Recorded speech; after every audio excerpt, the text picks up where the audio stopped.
Saudara-saudari yang terkasih, kita lanjutkan seri kita dalam tanda-tanda akhir zaman. Alkitab mengatakan kepada kita bahwa Yesus Kristus akan datang kembali. Dan tepat sebelum Dia datang, akan terjadi banyak tanda-tanda di seluruh dunia. Jadi, kita sudah belajar dari 2 Timotius pasal 3 ayat 1-3. Keseluruhan nats ini adalah mengenai tanda-tanda akhir zaman. Dan hari ini, kita sampai kepada tanda yang ke-11. Kita sangat cepat dalam yang ke-10. Dan hari ini, yang ke-11. Dan Alkitab mengatakan kepada kita dalam 2 Timotius pasal 3 ayat 3, salah satu tanda dari akhir zaman adalah orang akan suka menjelekkan orang lain. Kata menjelekkan berarti memberikan informasi yang tidak benar, informasi yang buruk tentang orang lain. Mungkin Anda berkata, apa yang baru? Bukankah biasanya memang orang suka mengatakan hal yang buruk tentang orang yang tidak mereka sukai? Ya, itu benar. Contohnya di masa lampau, jika Anda tidak menyukai seseorang, misalnya tetangga Anda, seseorang di kampung Anda akan mengatakan hal buruk mengenai dia. Tetapi sejujurnya dalam situasi itu di masa yang lampau, jika kita kedapatan bahwa kitalah yang menyebarkan informasi palsu mengenai seseorang, maka kita akan sangat malu karena kita mengatakan sesuatu yang tidak benar. Lebih lagi, di masa itu, seberapa banyakkah orang yang dapat kita sebarkan informasi bohong tersebut? Kita sebarkan kepada beberapa teman kita, dan mungkin teman Anda juga menyebarkannya ke beberapa temannya. Hanya sebanyak itu yang dapat Anda sebarkan kabar fitnah tersebut. Tetapi sekarang ini di akhir zaman di mana kita hidup sekarang, saya percaya informasi fitnah tentang orang lain seperti ini dapat menyebar lebih cepat dari virus corona. Yang sebenarnya adalah bahwa Anda mungkin tidak akan terinfeksi virus corona, saya harap. Tapi tahukah Anda setiap hari di handphone Anda, statistik di Indonesia menyatakan 40-50% orang Indonesia akan menerima informasi bohong di HP mereka. Setiap hari. Jadi kata lainnya, kita punya bukan epidemik virus, tetapi kita punya epidemik berita bohong. Dan setiap negara harus membuat undang-undang. Di Singapura, undang-undangnya sudah disetujui. Di negara lain, undang-undangnya masih direncanakan untuk disetujui oleh pemerintah untuk mencoba menghentikan epidemik ini. Dalam virus corona kita berusaha memakai masker, kita berusaha menjaga jarak, kita mencuci tangan, dan berharap ini akan berhasil. Tetapi saya katakan, tidak ada yang akan berhasil untuk menghentikan penyebaran dari berita bohong ini.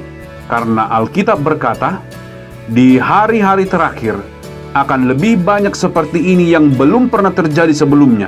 Di Indonesia sebagai contoh, ada Masyarakat Anti Fitnah Indonesia, Mafindo, sebagai contoh. Mereka sudah membuat program untuk sekolah, Stop Hoax Indonesia, berharap agar mereka dapat mengajar anak-anak sekolah, anak kuliah, supaya mereka jangan menjadi orang yang menyebarkan berita bohong yang mereka terima. Karena mereka pasti akan menerima setiap hari.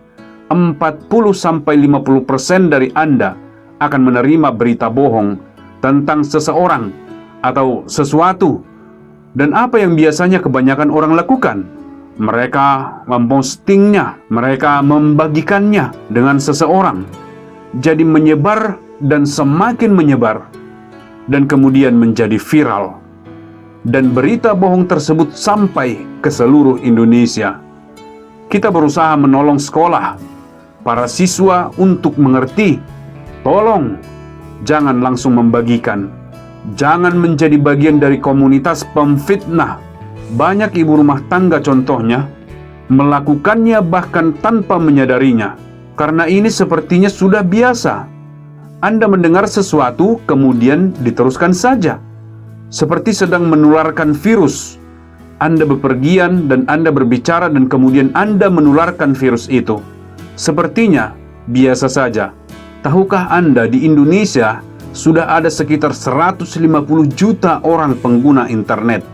Dan kecepatan internet di Indonesia semakin dan semakin cepat. Bahkan sebagian wilayah akan menerapkan 5G.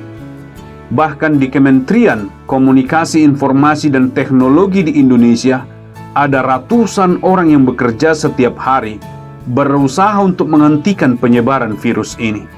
Apakah menurut Anda mereka dapat menghentikan penyebarannya? Saya tidak yakin itu. Mengapa? Karena Alkitab berkata ini adalah salah satu tanda dari akhir zaman. Bagaimanapun cara Anda untuk menghentikannya, itu tidak akan dapat berhenti. Karena itu adalah salah satu tanda yang diprediksi pada akhir zaman.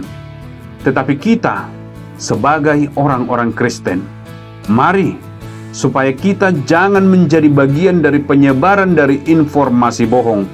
Sebagai orang Kristen, kita harus menyebarkan kebenaran, kebenaran dari Tuhan, kebenaran dari kabar baik, yaitu Injil salib, bukan kabar bohong untuk disebarkan.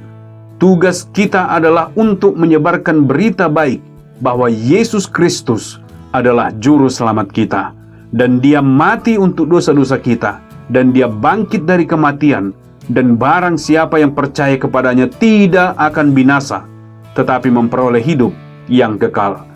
Berita seperti itulah yang harus Anda sebarkan, bukan fitnahan. Tapi ini adalah salah satu tanda dari akhir zaman, dan ini sangat jelas. Belum pernah sebelumnya dalam sejarah fitnahan, kebohongan tentang seseorang menyebar begitu cepat seperti sekarang ini. Jadi, bersiaplah, kedatangan Tuhan sudah begitu dekat, karena kita sudah melihat tanda-tanda. Tuhan memberkati Anda.